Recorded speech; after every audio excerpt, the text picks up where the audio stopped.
Okay, can anyone hear me?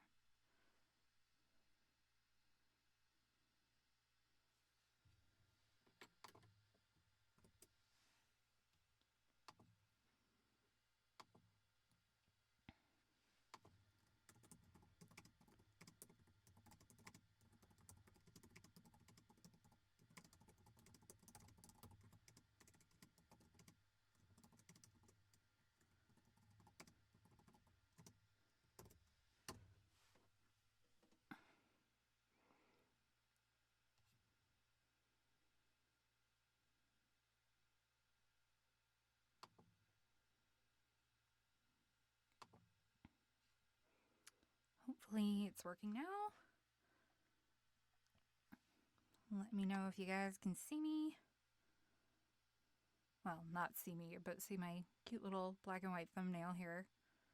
Okay, yay! It looks like it actually worked finally. I'm so sorry about that, guys. I thought I had it all set up, but it decided that my stream key wasn't valid anymore.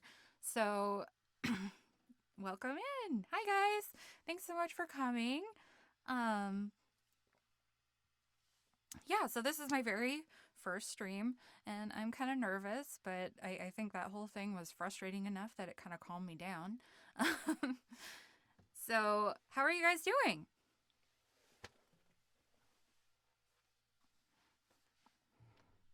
So today I'm going to be doing a Q&A um, in honor of having 100 subs. And first of all, I just want to thank you guys for subscribing. I realize you don't have to do that, but it's really cool to me that you guys want to support me and you want to see what I'm doing with my time. And I really appreciate it. So I appreciate each and every single one of you.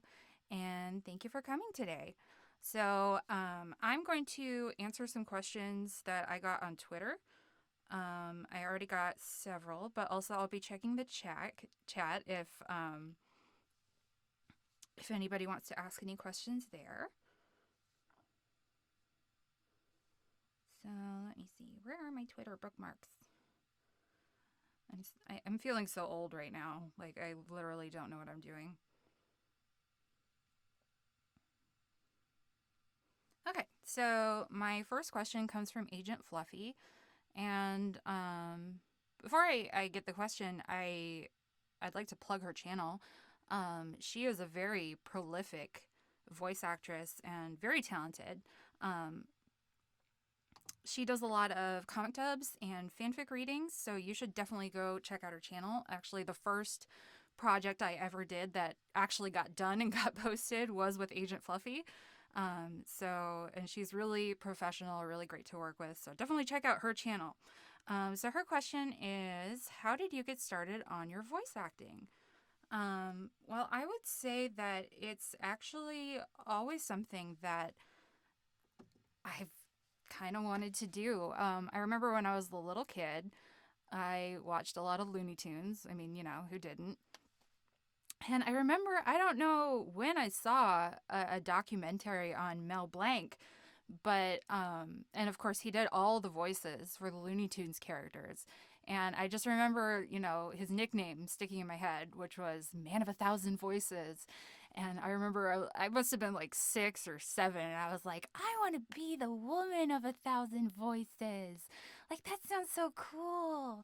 And so I had this little Fisher Price tape recorder that I would do impressions into. I even remember sitting up in my bunk bed when I should have been sleeping, and I don't think I could do this very much because I think my parents always caught me, but I would try recording while I was supposed to be sleeping too, and I would listen back to my recordings.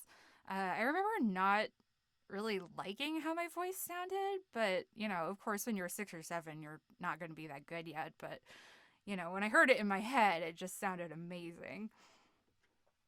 So I would say it's kind of just been always something I wanted to do. I've always loved singing. I've always loved animated movies. Um, Recently, what really got me started actually doing it and actually giving myself the shot that I never got or that I never really gave myself because I was too scared. Um, 2 years ago, I was in a production of Singing in the Rain, and I played Lena Lamont, who, of course, is the silent film actress whose voice is really obnoxious, and so she can't transition well over to the talking pictures. Um, so of course they dub over her voice, and it's this whole thing.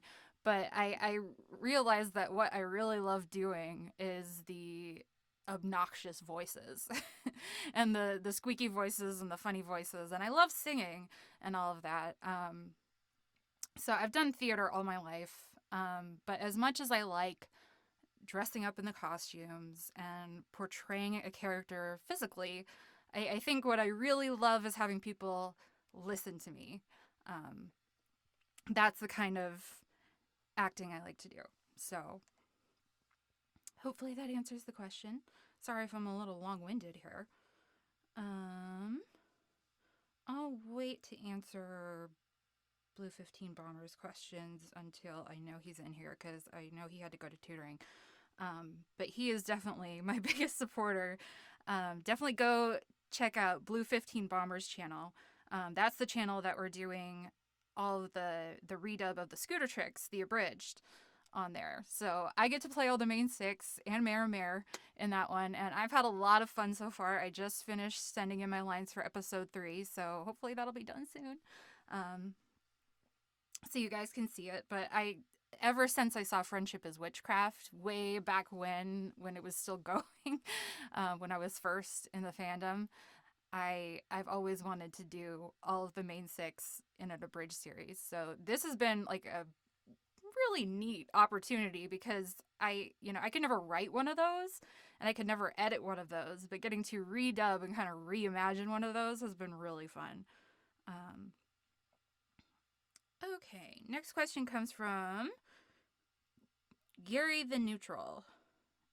And he asks, what was it like working with Webcake on the For Good collab, and what was your favorite part about that video? Well, so the story there is that somehow Webcake found my channel through the Diamonds Are Girl's Best Friend video that I did in Rarity's voice. And she actually very kindly offered to do a collab with me, and I was starstruck because, of course, I knew who Webcake was. You know, she's been in the fandom voice acting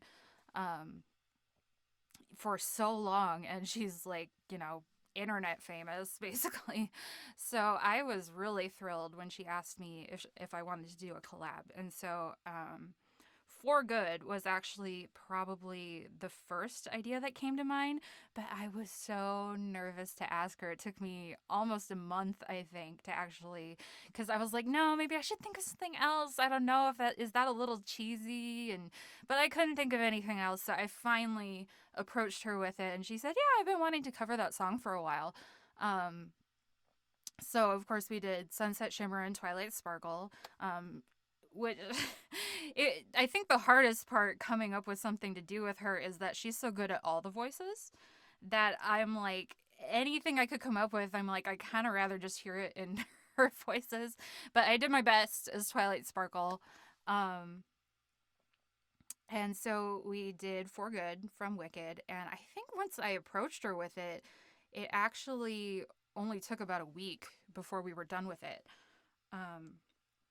I think my favorite part is about listening to it is probably the mixing of it. She kindly offered to mix it as well, and she has some great like VSTs and settings and stuff like that. And so it sounds really professional and really good. I'm still learning how to mix songs. Some of you may have noticed I finally got up the courage to add some reverb on the last song I posted, which was the Ruby and Sapphire duet. But Webcake has some great VSTs and things, and it sounds so amazing. I could actually listen to it and not cringe at the sound of my voice, which I want to do. And I just love listening to it. My favorite part about singing it was probably definitely the part where they're singing together. We kind of switched the parts there so that Twilight would be singing soprano because I am a soprano, and Webcake is actually a contralto, but she's got serious range. Um, so I think my favorite part is popping up to the the anymore. I think it's really, I think it sounds really good. So I'm glad you all like that video. I think I probably have half of my subscribers because of that video. So I am just so grateful to Webcake for doing that with me. Um, so yeah, thanks for asking. I see a question from Williamson, which is he is someone who works on a Steven Universe project with me, which I'm waiting for that. We've got some good stuff coming up, but we've been having problems finding animators and stuff. But definitely check out his channel. Favorite animated movie? I have so many. I like them all.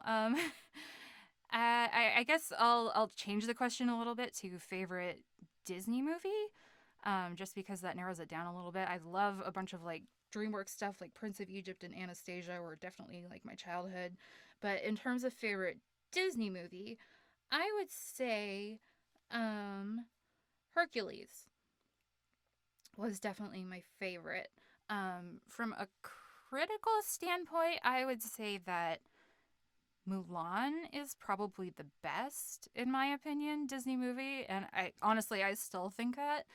But Hercules was definitely my favorite. I loved Megara. I loved her sarcasm, and I love what just like a cute little cinnamon roll they made Hercules in that movie.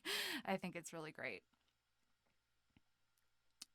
All right, the commenter Brony asks, "What would you say is the best cover you've ever done?" Um, the best cover I've ever done. Well, I mean, it's kind of hard to beat For Good with Webcake. Like I said, I can actually like listen to that one. um, I'm kind of partial to, I guess, my Pearl cover for Singing in the Rain, just because that musical and that song is kind of near and dear to my heart. And I like the mental image of Pearl dancing around in the rain like Gene Kelly. I think that would be just so cute. Hopefully we're going to get to see that animated at some point. Wink wink. Um and yes, Gary, I love Hades. Oh my gosh. With James Woods as Hades, he is just hilarious, and that movie is so quotable, with the I don't know. It's got a lot of pop culture references because of Hades, like the "Let's get ready to rumble" and all that kind of thing. It's such a fun movie. I could watch it over and over again. He did steal the show, yes. All right. No, I haven't answered your question, CJ. Can you hear me yet, or are you still not available?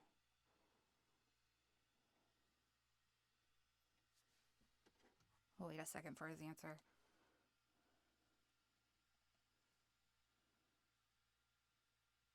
Okay. All right. So then we will answer your questions. All right. First question. I have a question. What's a question? That's very, very funny. Yeah. So that was his first question. So his second question: What got you into My Little Pony: Friendship is Magic, also known as G4? And have you seen the previous generations? I did see the previous generations when I was a kid. Well, I would say I saw G1, which I can't remember all the things that G1 had in it, but um, I know there were like a couple of movies and stuff like that, but I definitely remember them. They were from like the 80s, and they would show them sometimes just like in the middle of my Saturday morning cartoons as a kid. Excuse me. So, I remember liking those movies. I wasn't really the kind of girl who was really into horses for some reason. That just never really spoke to me. But the definitely the fantasy element of My Little Pony, and I remember Spike being in some of the original movies, Spike the Dragon, and he was probably my favorite. I just liked, um, I thought he was cute and funny, and I love dragons, and so I remember Nothing Can Stop the Smooze and all of those movies. I actually did have a My Little Pony toy as a kid. It was one of the glittery versions of the ponies. I'm sure I still have it somewhere. I mean, it's not worth much, but I've got to have it somewhere. Um, it was a glittery pony, and she was blue with like a bright yellow mane. And I looked it up recently. I guess her name was Starhopper. She had kind of like a little planet for a cutie mark. And I just, my favorite color is always blue, as I'm sure you guys know, can tell from basically everything I do is blue in it. Um, so yeah, so I definitely wanted the blue pony. My sister got a pink pony. It was also glittery, and its name was Twinkle. And so those were the only My Little Ponies I had as a kid, but I definitely had those. Um, or the one, I guess. But I was more into Barbies and stuff like that. So I didn't see G2 or G3. And was there a wasn't there like a G3.5 or something like that? But I did go back and watch some of, I think it was G3. Um, and I just think that G3 Rainbow Dash is hilarious because she's basically like a rarity character, and she keeps saying things like dashing for some reason.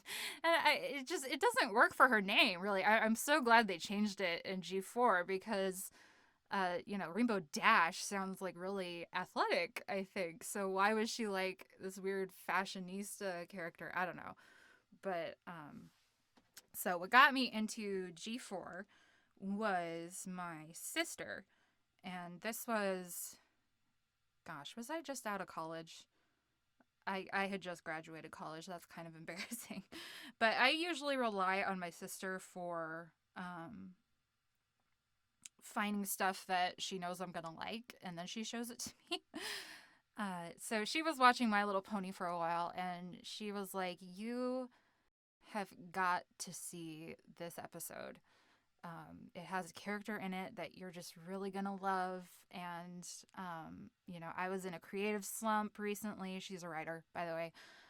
She's like, I was in a creative slump, and I was kind of feeling down about myself, but I watched this My Little Pony episode, and it really meant a lot to me, and I think you're gonna love it. And so I'm like, okay, fine, I will watch My Little Pony, Friendship is Magic. And she's like, just to warn you, there is singing in this cartoon, because it had been a while since we'd watched a cartoon with singing in it. And I was like, okay, fine, I'll watch it. And of course, it was the episode titled Suited for Success, the one where Rarity makes dresses for all of them, and kind of the lesson is to just follow her own creative vision. And I thought that was really cool. And of course, Rarity, I love Rarity. She's my favorite. And her song Art of the Dress, and Cosme Evans singing as Rarity, she has just such a lovely voice. I want her job. But that episode really spoke to me too. And so ever since then, I watched My Little Pony, Friendship is Magic. My dirty little secret, I haven't finished the series. I am only somewhere in the middle of season 5, so I need to get back to it.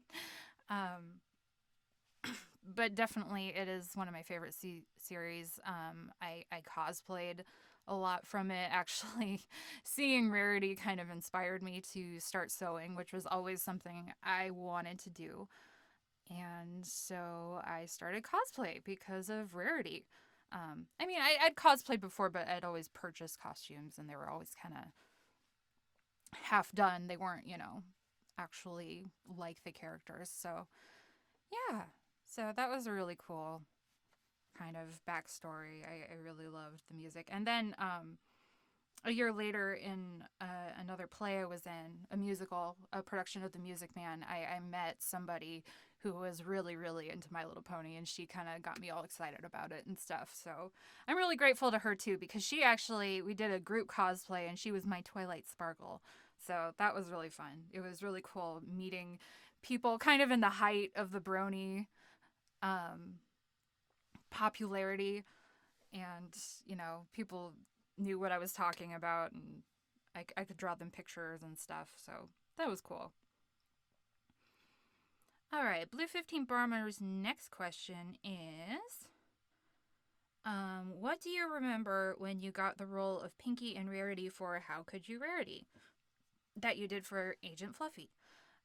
Yes, that one, like I said, it was my first project that actually got done. I think I'd been cast for a couple of other roles on Casting Call Club, but nothing had actually gotten finished. So,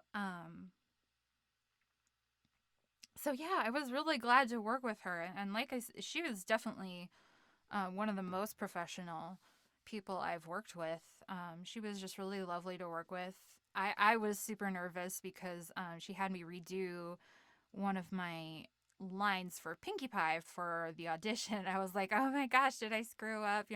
She's not going to cast me for anything. And she actually cast me as both Pinkie Pie and Rarity for this fanfic reading, which they're kind of the two main roles in that fanfic. It's a really cute fanfic. You should go check it out. I think it's the first thing in my stuff I've been a part of playlist, which is the second playlist on my homepage for my channel. Um, but yeah, I was really nervous, and definitely looking back, there are a couple things about my performance I would probably change, but um, just getting to do that and getting to work with somebody who knew what they were doing was really nice. And I think the editing came out really nice, and the end product is really cool. So yeah, I was nervous, but I was really excited, and I really enjoyed it. That was a great um, sort of morale booster for me just starting out. And I really enjoy, of course, doing Pinkie Pie and Rarity's voices. They're two of my favorite voices to do, probably, amongst the ponies. All right. Let's see. Did I have any other questions? Nope. I think that is it. Let's see if there's any other questions in the chat. Oh, I missed one. Okay, can I do a Betty Boop impression? Yes, I can do a Betty Boop. Boop boop beep doop. I wanna be loved by you, just you, and nobody else but you. Yeah, Betty Boop is great. As you can see, my character is kind of, inspired by, like, probably Betty Boop, Alice Angel, um, Clarice, a character from the old Chip and Dale cartoons, and me, of course. She's kind of a combination of all those things. So, yeah, thanks for that question. I do voice requests if anybody wants to do those. Okay, what got you into doing MLP covers? Well, like I said, I've been in the MLP fandom since I was just out of college, which was embarrassingly long ago. I feel so old. Um, but I just remember while I was sewing all my cosplays and stuff, my sister and I would just put on those playlists that you can find on YouTube where it's like all of the songs from seasons 1, 2, 3, 4, 5, and so on. So we would just listen to pony music all the time, and we would sing along in the character voices. So I got really used to doing those 6 voices. Are definitely some of my favorites to do. And, I would cover more of the actual songs from the show, but I'm like, if I'm trying to sound as much like the character as possible, like, you might as well just go listen to the original. And I don't really want to be compared too much to the original, because then you'll probably notice how different I am. So I thought it would be fun to do some kind of original songs for it. Songs that I think fit the characters really well. So um, I was actually working on Diamonds Are a Girl's Best Friend for Mimsy, which is a character from Has Been Hotel who has not been cast yet. But Viv has kind of said what she wants her voice to sound like. So I was working on that for Mimsy, and then I started singing it in Rarity's voice kind of just naturally because her voice is pretty close to my natural voice. And um, so I realized that it's actually a much better song for Rarity. So I did it for Rarity. I'd like to do a few more like one take song covers for the original songs for My Little Pony. Which ones have I been working on? I really want to do Finding a Pet with Fluttershy and Rainbow Dash. I want to do the Bats, that song. I do want to do Art of the Dress, but I'm still kind of practicing those three, um, and seeing how if I'm actually able to switch between the voices fast enough without losing my breath. If I can't, I'll probably have to pre-record some of the voices, but I kind of enjoy the challenge of switching back and forth, so that's been really fun. I need to do more of those. Okay, so got you into doing LP covers. Dun, dun. By the way, congratulations on more than 100 subscribers. Thank you so much. Yeah, I honestly wasn't expecting to hit 100 subscribers as quickly as I did. You know, I don't like to promote myself. It feels very awkward for me. So I haven't been doing that much. I mean, I'm sure if I did, I could maybe get more subscribers, but honestly, 100 is more than I ever thought I would have. I just started posting to my YouTube channel for fun when I wasn't involved in any projects. Um, so that's what I've been doing, and thank you so much, Gary. So do you know your microphone is doing only the left ear? Is that true for everybody? I'm kind of interested to hear that. I don't know. I don't know why it would be doing that. I know it's not a Blue Yeti microphone, so it only goes in mono, so I don't know. That's weird.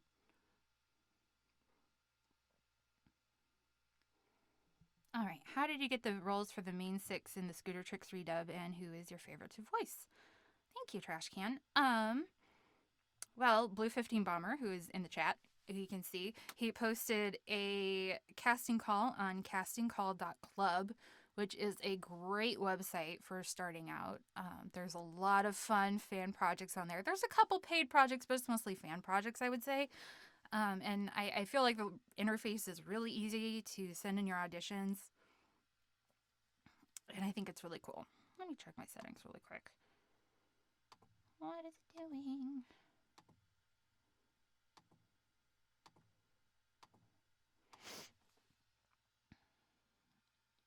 And so, how did I get? So, he posted a casting call on that site.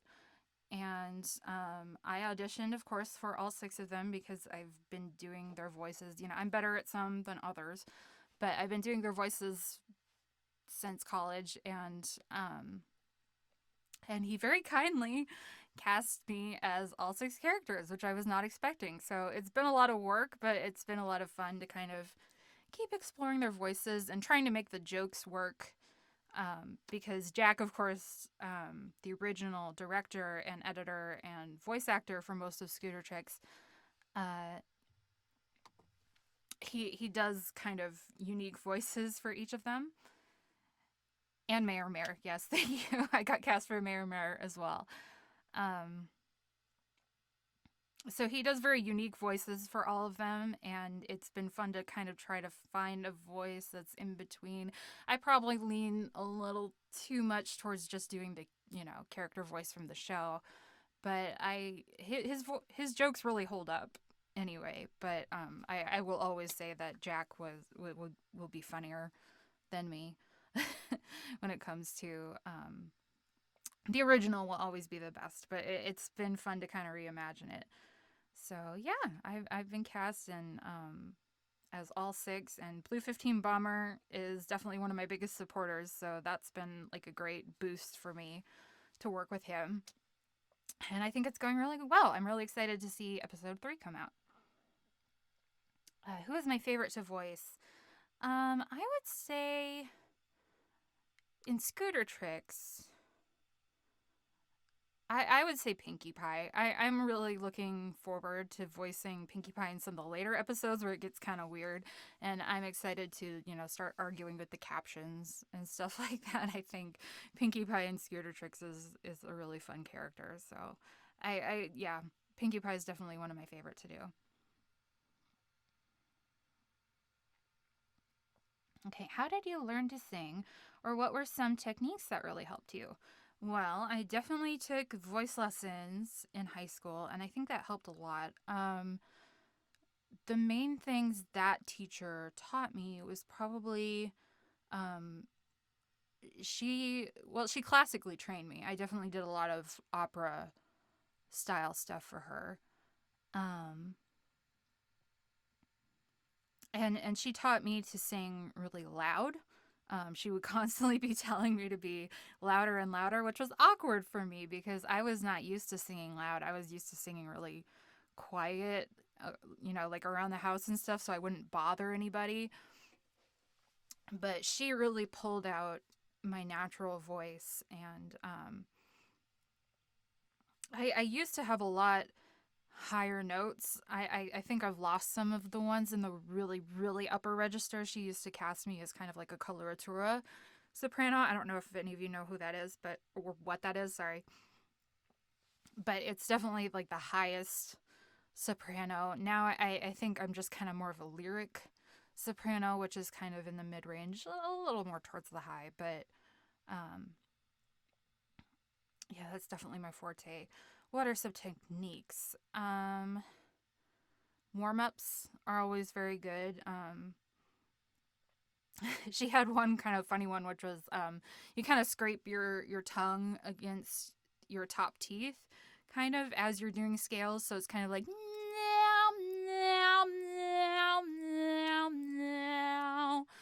like that, and it really opens up the back of your throat, and so yeah, anything that kind of makes you yawn really helps, especially for classical stuff. Um, what else did she teach me? Breath control. I think that just takes a lot of practice. I need to get my muscles there working a little better again. I've been finding myself kind of short of breath.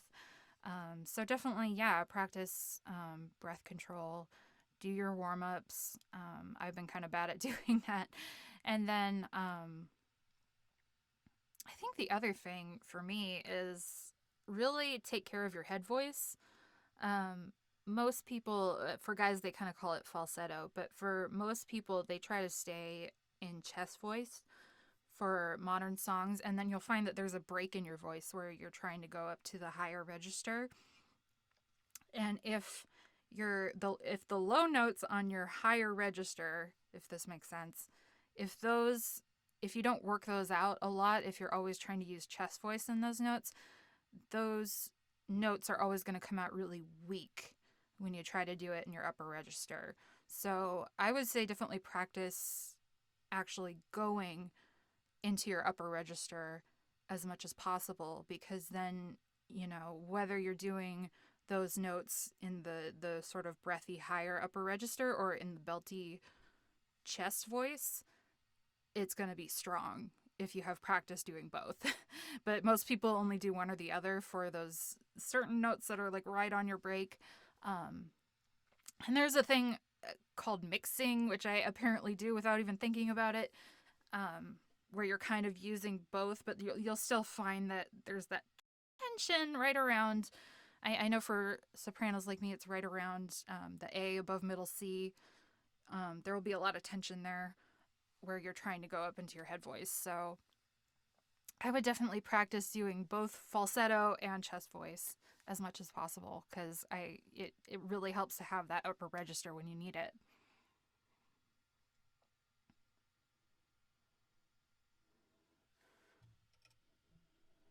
Oh, thank you so much, Vocal Sweets. Yeah, you told me you haven't been feeling well. I hope you're feeling better. Pinkie Pie and Scooter Tricks is the best Pinkie Pie. I don't know. Mentally advanced Pinkie Pie is pretty fun. I know a lot of people really love her. Thought you'd say Rarity, to be honest. Yeah, she probably is my favorite pony to voice generally. Her voice in Scooter Tricks, she's isn't quite the same as her normal voice, so I would say she's a little harder for me in Scooter Tricks, but in general, definitely Rarity, Pinkie Pie, and probably Apple